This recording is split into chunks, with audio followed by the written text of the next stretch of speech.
தந்தை மகன் தூயாவின் பெயராலே ஆமென். ஓ பரிசுத்த ஆவியே, என் ஆன்மாவின் ஆன்மாவே, உம்மை ஆராதனை செய்கிறோம். இறைவாராதனை செய்கிறோம்.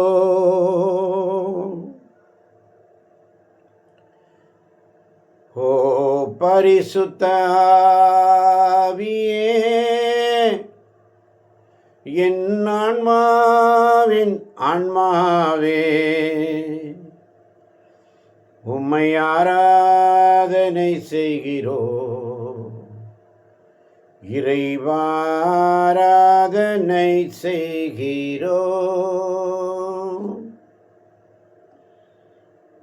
இயேசு கிறிஸ்துவில் பிரியமான சகோதர சகோதரிகளே, ஒவ்வொரு நாளும் ஒரு சிந்தனை நமக்கு, இறை இரக்கத்தின் சிந்தனை நமக்கு கிடைக்கும். நேற்றைய நாளில் வேத வாசிப்பு, பரிசுத்த வேதாகமத்தை நாம் வாசிக்கும் பொழுது எப்படி வாசிக்க வேண்டும், ஆழத்திற்கு வர வேண்டும் என்று சொல்லி ஆவியாளர் உணர்த்தினார். இப்போ பரிசுத்த வேதாகமத்தை ஆழத்திற்கு வர வேண்டும் என்று சொன்னால் அதை தியானிப்பதில் யோசுவா புஸ்தகம் 1ஆம் அதிகாரம் 8ஆம் வசனம் தெளிவாக சொல்கிறது. வாசிக்க கேட்போம். ஆமென். இந்த திருச்சட்ட நூலை உன் முன்னின்று அகற்றாதே. இரவும் பகலும் இதை தியானம் செய்து இதில் எழுதியுள்ள அனைத்தையும் கடைபிடிப்பதில் கவனமாயிரு. அப்பொழுது தான் நீ செல்லும் இடமெல்லாம் நலம் பெறுவாய், வெற்றி காண்பாய். ஆமென். நீ செல்லும் இடமெல்லாம் நலம், செல்லும் இடமெல்லாம் வெற்றி. எப்பொழுது? இரவும் பகலும் இந்த பரிசுத்த வேதாகமத்தை தியானிக்கும் பொழுது, அப்பொழுது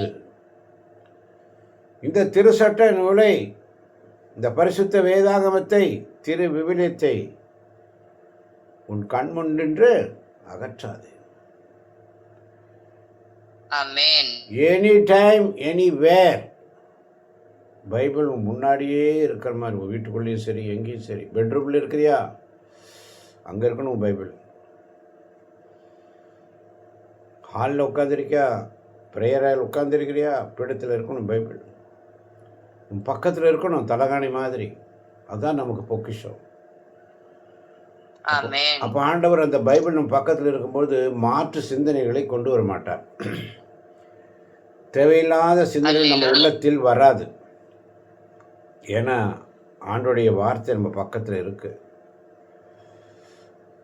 இந்த திருச்சட்ட நூலை உன் கண்முன் நின்று அகற்றாதே. இரவும் பகலும் இதை தியானிப்பதில் நீ கருத்தாயிரு, கவனமாயிரு. கவனம், இதுதாங்க நமக்கு பொக்கிஷம். இதுதாங்க நமக்கு லைஃபு. இதுக்குள்ள கேள்வி இருக்குது, பதில் இருக்குது, எல்லாமே இருக்குது. அதனால தான் எசேக்கியேல் 16ஆம் அதிகாரத்திலே 6ஆம் வசனம் மிக அழகாக சொல்லுகிறது. எசேக்கியேல் 16:6. ஆமென். அவ்வழியாய் கடந்து போன நான் உன் அருகில் வந்து உன் இரத்தத்தில் நீ புரள்வதைக் கண்டு இரத்தத்தில் கிடந்த உன்னை நோக்கி வாழ்ந்திடு என்றேன். ஆம், இரத்தத்தில் கிடந்த உன்னை நோக்கி வாழ்ந்திடு என்றேன். ஆமென். ஆமென். இரத்தத்தில் கிடந்த உன்னை, பிறந்த குழந்தை எப்படி இருக்கும்? தொப்புள் கொடி, அந்த தொப்புள் கட் பண்ணாமல் அப்படியே இருக்கும்.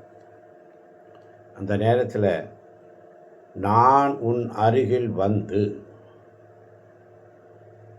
உன் இரத்தத்தில் நீ புரள்வதை கண்டு இரத்தத்தில் கிடந்த உன்னை நோக்கி, கண்டு நோக்கி உன் அருகில் வந்து. என்ன அழகான வார்த்தை பாருங்க. அவ்வழியாய் கடந்து போன நான் உன் அருகில் வந்து உன் இரத்தத்தில் நீ புரள்வதைக் கண்டு இரத்தத்தில் கிடந்த உன்னை நோக்கி. இது ஒரு பிறந்த குழந்தையை குறித்து சொல்லப்படுகிறது என்றால் நாமும் ஆண்டோட சமூகத்தில் அப்படித்தான் இருக்கிறோம். ஆமென். ஆமென். ஆமென். பாவக்கரை என்னும் இரத்தத்தினால் நாம் புரண்டு கொண்டிருக்கிறோம். பாவத்திலே விழுந்து கிடக்கிறோம். ஆண்டவர் நம் பக்கத்தில் வந்து உன் வழியாய் அந்த ஒவ்வொரு நாளும் என் மகனே என் மகளே வாழ்க என்று சொல்லுகிறார், வாழ்ந்திடு என்று சொல்லுகிறார், உங்களுக்கு சமாதானம் உண்டாவதாக என்று சொல்லுகிறார்.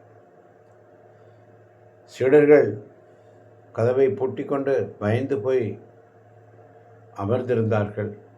இயேசு என்ட்ரி கொடுக்கிறார், உங்களுக்கு சமாதானம் உண்டாவதாக என்று சொல்லுகிறார்.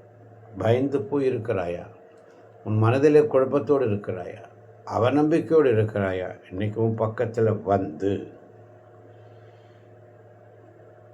ஆண்டவர் உன்னிடத்திலே கடந்து வருகிறார், கடந்து வருகிறார். உன்னை நோக்கி, என் மகளே மகனே கவலைப்படாத, நான் இருக்கிறேம்மா, நான் உனக்கு ஆறுதலாக இருப்பேம்மா. ஒரு விஷயம் தெரிஞ்சுக்கங்க, மற்றவர்களுக்கு அந்த ஆறுதல் சொல்கிற விஷயம் இருக்குது பாருங்கள்.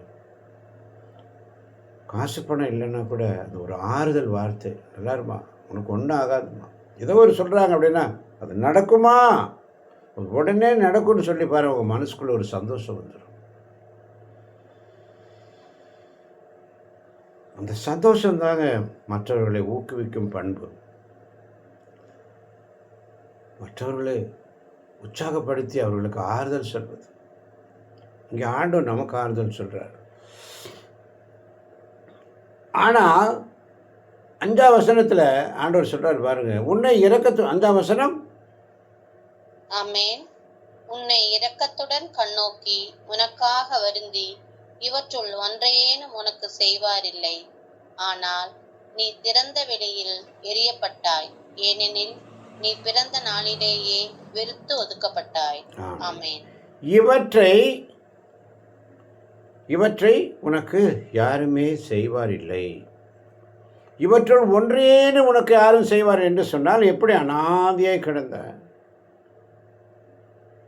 உன் பக்கத்தில் நான் வந்தேன், உன் பக்கத்தில் வந்து உனக்கு ஆறுதல் சொல்கிறதுக்கு யாரும் இல்லை, உன்னுடைய வேதனையை பகிர்ந்துக்கிறதுக்கு யாரும் இல்லை, நீ நல்லாயிருமான்னு சொல்கிறதுக்கு யாரும் இல்லை, உனக்கு உதவி செய்ய யாரும் இல்லை.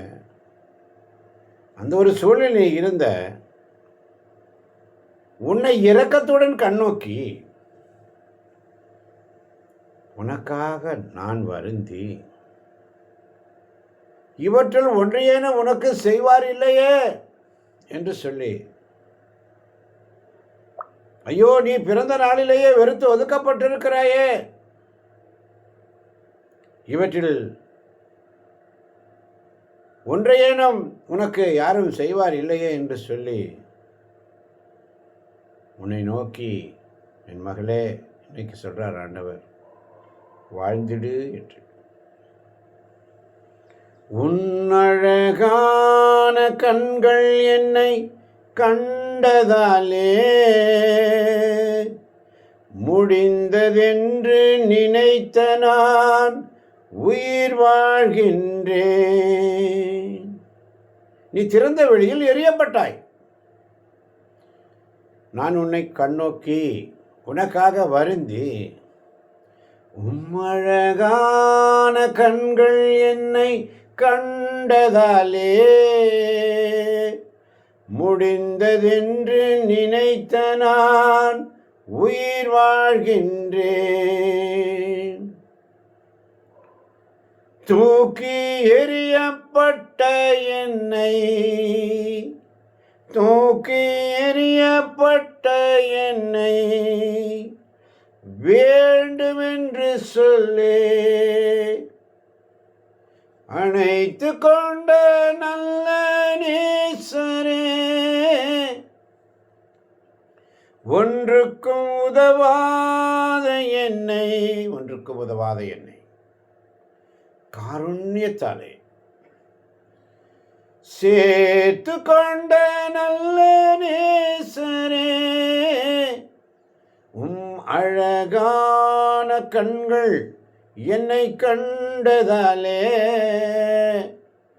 முடிந்ததென்று நினைத்த நான் உயிர் வாழ்கின்றேன். இன்னைக்கு நம்மளாம் அப்படித்தாங்க வாழ்ந்துட்டுருக்குறோம். நம்ம அப்படி தான் வாழ்ந்துட்டுருக்கோம். கொரோனா தான் நமக்கு எக்ஸாம்பிள், பெஸ்ட் எக்ஸாம்பிள். இன்றைக்கி நம்மளை ஆண்டவர் ஒவ்வொரு நாளும் கரம் பிடித்து நடத்துகிறார் என்று சொன்னார். ஒன்றுக்கு உதவாத உன்னையும் என்னையும் எடுத்து அவர் சமூகத்தில் உட்கார வச்சு, அதனால தான் சங்கீதம் 103 ஒவ்வொரு நாளும் வாசிக்கிறோம். முதல் வசனத்தை வாசிப்போம். 1-2 வசனங்கள். சங்கீதம் 103 1-2 வாசிக்காதவர்கள். ஆமென். நற்பேறு பெற்றவர் யார்? அவர் பொல்லாரின் சொல்லின்படி நடவாதவர், பாவிகளின் தீய வழி இல்லாதவர், இகழ்வாரின் குழுவினில் அமராதவர். ஆனால் அவர் ஆண்டவரின் திருச்சட்டத்தில் மகிழ்ச்சி உறுபவர், அவரது சட்டத்தை பற்றி இரவும் பகலும் சிந்திப்பவர். ஆமென். ஆமென், ஆமென், ஆமென். சங்கீதம் 103:1. சங்கீதம் 103 அவங்களே வாசிக்கும். ஆண்டவரை போற்றிடு, என் முழு உள்ளமே அவரது திருப்பெயரை ஏற்றிடு. என் உயிரே ஆண்டவரை போற்றிடு, என் முழு உள்ளமே அவரது திருப்பெயரை ஏற்றிடு. ஆமென். 2ஆம் வசனம். என் உயிரே ஆண்டவரை போற்றிடு, அவருடைய கனிவான செயல்கள் அனைத்தையும் மறவாதே. ஆமென். என் உயிரே ஆண்டவரை போற்றிடு, அவருடைய கனிவான செயல்கள் அனைத்தையும் மறவாதே. ஆமென். ஆத்துமாவே நன்றி சொல்லு, முழு உள்ளத்தோடு கர்த்தர் செய்த நன்மைகளை ஒரு நாளும் மறவாதே. கர்த்தர் செய்த நன்மைகளை ஒரு நாளும் மறவாதே. ஆத்துமாவே நன்றி சொல்லு, முழு உள்ளத்தோடு நன்றி சொல்லலாம். ஜெபத்தில் ஆழத்திற்கு வர வேண்டும். ஜெபம், வார்த்தை, இறைவார்த்தை வழியாக ஜெபித்தல், திருப்பாடல்கள் வழியாக ஜெபிக்க கற்றுக்கொள்ளணும். அதனால தான் எசேக்கியேல் 22ஆம் அதிகாரம் 30ஆம் வசனம். எசேக்கியேல் 22:30. ஆமென். எனக்கும் இந்த நாட்டு மக்களுக்கும் இடையே ஒரு சுவரை எழுப்பி அதன் மூலம் நான் இந்த நாட்டு மக்களை அழிக்காதபடி தடுப்பவன் ஒருவனை அவர்களிடையே தேடினேன். ஆயினும் யாரும் கிட்டவில்லை. எனக்கும் இந்த நாட்டு மக்களுக்கும் இடையே ஒரு சுவரை எழுப்பி அதன் மூலம் நான் இந்த நாட்டு மக்களை அழிக்காதபடி தடுப்பவன் ஒருவனை அவர்களிடையே தேடினேன். ஆயினும் யாரும் கிட்டவில்லை. ஆமென். என்று சொன்னால் காரணம் என்ன? 29ஆம் வசனம் சொல்லுகிறது, நாட்டின் பொதுமக்கள் பிறர் பொருளை பறிக்கின்றனர், கொள்ளையடிக்கின்றனர், ஏழைகளையும் எளியவர்களையும் துன்புறுத்தி அந்நியரை இழிவாய் நடத்தி நீதி வழங்க மறுக்கின்றனர். அதனால தான் ஆண்டவர் இந்த இடத்துல கவலைப்படுறாரு. இன்னைக்கு நாட்டு தலைவர்களுக்காக, தேசத்திற்காக ஜெபிக்கணும் பிள்ளைகளே. மற்றவர்களுக்காக ஜெபித்து பரிந்துரை சொல்ல இன்று நாம் அழைக்கப்படுகிறோம். மற்றவர்களுக்கு ஜெபித்து பரிந்துரை செய்ய ஒருவனையும் காணவில்லை. வசனம் சொல்லுது தெளிவாக. ஏழைகளையும் எளியவர்களையும் துன்புறுத்தி அந்நியர்களை இழிவாய் நடத்தி நீதி வழங்க மறுக்கின்றனர் அவர்களுக்காக.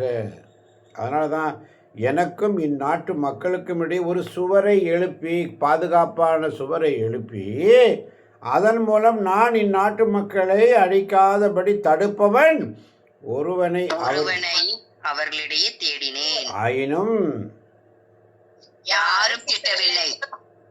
பரிந்துரை ஜெபம் பண்றதுக்கு யாருமே இல்லை. வேதனை. ஹல்லேலூயா. யாரும் இல்லை. அதனால தான் இந்த இடைவிடா சகாய மாதா பரிந்துரை ஜெபக்குழு ஒவ்வொரு நாளும் ஒருவர் மற்றவருக்காக ஜெபிக்க ஜெபிக்க ஜெபி ஜெபி ஜெபி என்று இறை இரக்கத்தின் சிந்தனை மூலமாக ஆண்டவர் கொடுத்துட்டே இருக்கிறார். ஆமென். அல்லேலூயா. அதனால தான் நீதிமொழிகள் 6ஆம் அதிகாரம் 6 முதல் 10, 11 வரை உள்ள வசனங்களை வாசிக்க கேட்போம் வேகமாய். சோம்பேறிகளே, ஆமென். சோம்பேறிகளே, எவ்வளவு நேரம் படுத்திருப்பீர்கள்? சப்தமாய் மகளே. தூக்கத்திலிருந்து சோம்பேறிகளே, எவ்வளவு நேரம் படுத்திருப்பீர்கள்? தூக்கத்திலிருந்து எப்போது எழுந்திருப்பீர்கள்? இன்னும் சிறிது நேரம் தூங்குங்கள், இன்னும் சிறிது நேரம் உறங்குங்கள். கையை மடக்கிக் கொண்டு இன்னும் சிறிது நேரம் படுத்திருங்கள். வறுமை உங்கள் மீது வழிப்பறி கல்வரை போல் பாயும். ஏழ்மை நிலை உங்களை போர் வீரரை போல் தாக்கும். சோம்பேறிகளே, எவ்வளவு நேரம் படுத்திருப்பீர்கள்? தூக்கத்திலிருந்து எப்பொழுது எழுந்திருப்பீர்கள்? இன்னும் சிறிது நேரம் தூங்குங்கள், இன்னும் சிறிது நேரம் உறங்குங்கள். கையை முடக்கிக் கொண்டு இன்னும் சிறிது நேரம் படுத்திருங்கள். வறுமை உங்கள் மீது வழிப்பறி கல்வரை போல் பாயும். ஏழ்மை நிலை உங்களை போர் வீரரை போல் தாக்கும். ஆமென். ஆமென். சோம்பேறியா இராதே. நீதிமொழிகள் அழகா சொல்லுது. கடந்த 2 நாட்களாக இந்த வசனத்தை ஆண்டவர் கொடுத்து கொண்டே வருகிறார். இன்றும் இந்த வசனத்தை மீண்டும் நமக்கு அறிவுறுத்துகிறார். சோம்பேறிகளே, ஆமென். ஆண்டோடைய சமூகத்தில் வர்றதுக்கு தயக்கம். சோம்பேறிகளே, அவர் நமக்கு அழைக்கிறார். மகளே, மகனே, என்னிடத்தில் வா, நான் உனக்கு இளைப்பாறுதல் தருவேன். சுமை சுமந்து சோர்ந்திருப்பவர்களே எல்லோரும் என்னிடத்தில் வாருங்கள், நான் உங்களுக்கு இளைப்பாறு தருவேன் என்று ஆண்டவர் சொல்கிறார். அவருடைய சமூகத்தில் நம்ம வர்றோமா?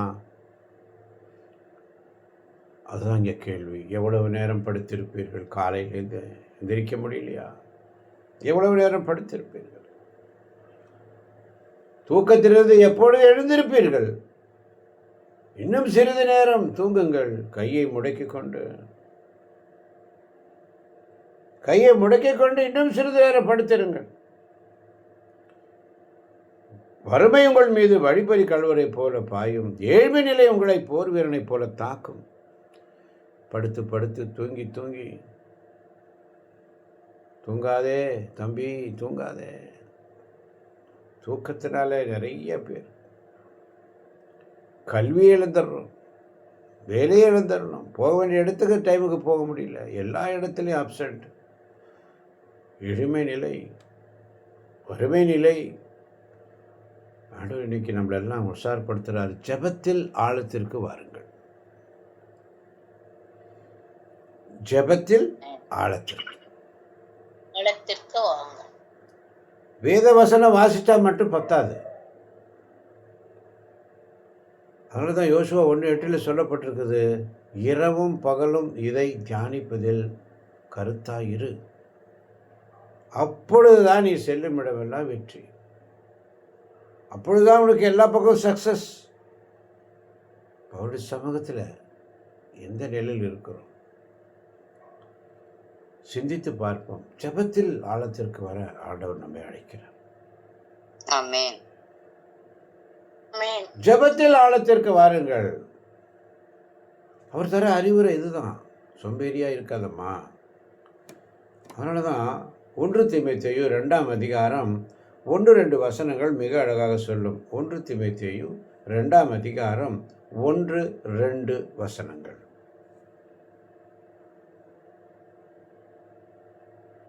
ஆமென்.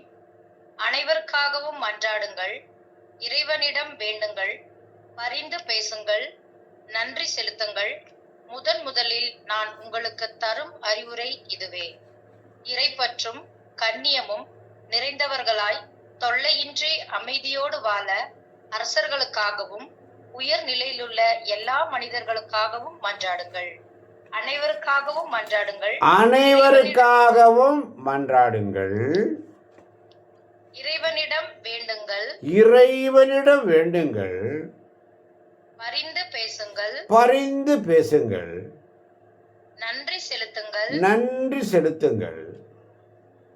முதலில் நான் உங்களுக்கு தரும் அறிவுரை இதுவே. முதலில் நான் உங்களுக்கு தரும் அறிவுரை என்று செய்யணும். முதலில் அனைவருக்காகவும் செபி மன்றாட வேண்டும். ஜெபிக்க வேண்டும். இறைவனிடம் மன்றாட வேண்டும். வேண்டுங்கள். பரிந்து பேசணும். பேசுங்கள். அப்ப அனைவருக்காகவும் ஜெபிக்கணும். யார்கிட்ட ஜெபிக்கணும்? ஆண்டவர்கிட்ட ஜெபிக்கணும். பரிந்து பேசணும். அடுத்து என்ன சொல்றாரு? இறைப்பற்றும் தெய்வ பக்தி, இறைப்பற்றும் கண்ணியமும் கண்ணியத்தோடு, ஒழுக்கத்தோடு, கண்ணியமும் நிறைந்தவர்களாய் தொல்லையின்றி அமைதியோடு வாழ. இறைப்பற்றும் கண்ணியமும் நிறைந்தவர்களாய் தொல்லையின்றி நாம் அமைதியோடு வாழ வேண்டும் என்றால் யாருக்காக ஜெபிக்க வேண்டும்? அரசர்களுக்காகவும் உயர் நிலையில் உள்ள எல்லா மனிதர்களுக்காகவும் மன்றாட வேண்டும். இன்னைக்கு தேசத்திற்காக ஜெபி. இன்னைக்கு எலெக்ஷன் பாருங்க வந்துருச்சு. ஆண்டவர் யாரை ரெடி பண்ணி வச்சிருக்காரோ அவங்க தான் ஜெயிப்பாங்க. ஆமென்.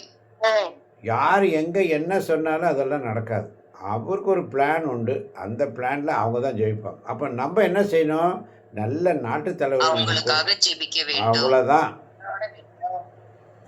அவங்களுக்காக ஜெபிக்கணும், அவ்வளவுதான். வேற நீங்க எதுவும் செய்ய வேண்டாம். அப்ப நீ நாட்டுல நீங்களும் நானும் தெய்வ பக்தியோடு நம்பர் 1 கண்ணியத்தோடு வாழணும்னு சொன்னா, தெய்வ பக்தியோடு. ஆண்டோட சபத்தில் இன்னைக்கு வழிபாடு நடத்துவதற்கு நிறைய போட்டி, நிறைய எதிர் வினைகள், எதிர் சக்திகள் ஊடுருவி கொண்டிருக்கின்றன. கர்த்தருடைய சமூகத்தில் உட்கார்ற பிள்ளைங்க ஆண்டவர்கிட்ட ஜெபிக்கணும். முழந்தாள் படிட்டு ஜெபிக்கணும். தேசத்திற்காக ஜெபிக்கணும். நாட்டு தலைவர்களுக்காக ஜெபிக்கணும். ஆண்டவரே நல்ல ஒரு நாட்டு அவர் ஃபிக்ஸ் பண்ணியிருப்பார். அவங்களுக்காக ஜெபிக்கணும். இந்த எலெக்ஷன் டைம் அதுக்காக தான் இன்றைக்கி ஆவியான இந்த ஜெபத்தில் ஆழத்திற்கு வாருங்கள் என்ற டாப்பிக்கை கொடுத்துருக்கிறார். எல்லாரும் மனசுலையும் நல்ல நாட்டு தலைவர் கொடுங்கப்பா, அவங்களுக்கு நல்ல ஞானத்தை கொடுங்கப்பா, எங்களை அப்போ தான் நாங்கள் நிம்மதியாக இருக்க முடியும்னு சொல்லி நம்ம சந்தோஷமாக இருக்கணும்னா அரசன் நல்லா இருக்கணும், நாட்டு தலைவர்கள் நல்லா இருக்கணும், ஞானத்தோடு இருக்கணும். அப்போ தான் நம்ம நிம்மதியாக வாழ முடியும். அவங்களுக்கு அந்த ஞானத்தை கொடுங்கப்பா. ஏழைகளுக்கு உதவி செய்யக்கூடிய, ஏழைகளை கண்காணிக்கக்கூடிய, ஏழைகளுடைய குறைகளை தீர்க்கக்கூடிய தலைவர்களை கொடுங்கப்பா. ஆண்டவர்கிட்ட கேளுங்க, மன்றாடுங்கள், செபிங்க, பரிந்து பேசுங்க, ஆண்டவர்கிட்ட செபிங்க. உங்கள் செபம் எலெக்ஷன் முடிகிற வரைக்கும் இல்லை, முடிஞ்ச பிற்பாடும், நாட்டு தலைவர் வந்த பிற்பாடும் ஒவ்வொரு நாளும் அவங்க எடுக்கிற முயற்சியில் ஆண்டவரே அவங்களுக்கு நல்ல ஞானத்தை கொடுங்கப்பான்னு செபிக்கணும். ஜெபத்தில் ஆழத்திற்கு வர வேண்டும். ஆமாம் பாரதர்களே, வேத வாசிப்பில் ஆழத்திற்கு வர வேண்டும். இன்று ஜெபத்தில் ஆழத்திற்கு வர வேண்டும். இப்போ ஜெபத்தில் வருவதற்கு, ஜெபிக்கிறதுக்கு யாராவது இருக்கிறாங்களா என்று நான் தேடினேன், ஒருத்தரையும் காணவில்லை. அல்லேலூயா. இறை வார்த்தை வாசிக்கிறது யாராவது இருக்காங்களா? தேடினேன், ஒருத்தரையும் காணோம். பைபிள் எடுத்து வாசிக்கணும், எல்லாரும் வாசிக்கணும், எல்லாரும் ஜெபிக்கணும், எல்லாரும் ஸ்துதிக்கணும், எல்லாருக்கும் அந்த வாய்ப்பை நான் கொடுக்கறதுக்கு யாராவது இருக்கிறாங்களா? தேடினேன், ஒருவனையும் காணவில்லை.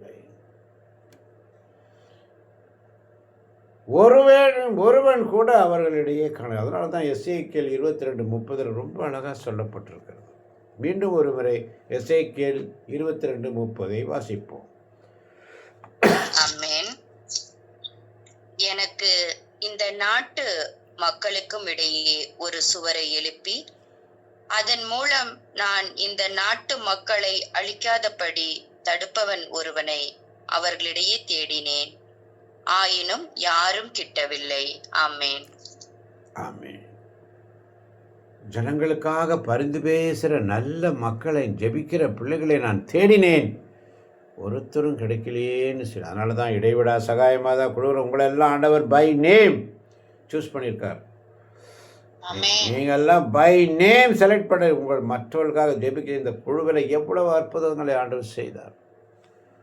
எனவே ஜெபத்தில் ஆழத்திற்கு என்ற சிந்தனையோடு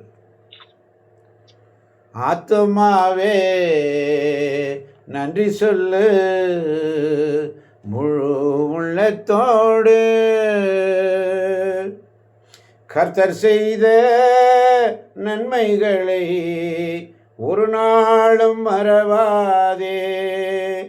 கர்த்தர் செய்த நன்மைகளை ஒரு நாளும் மறவாதே. ஆத்துமாவே நன்றி சொல்லு முழு உள்ளத்தோடு. இதை கேட்க போகின்ற ஒவ்வொரு பிள்ளைகளையும் தேவன் நிறைவாக ஆசீர்வதிப்பாராக. ஆமேன். ஆமென். ஆமென். ஆமென்.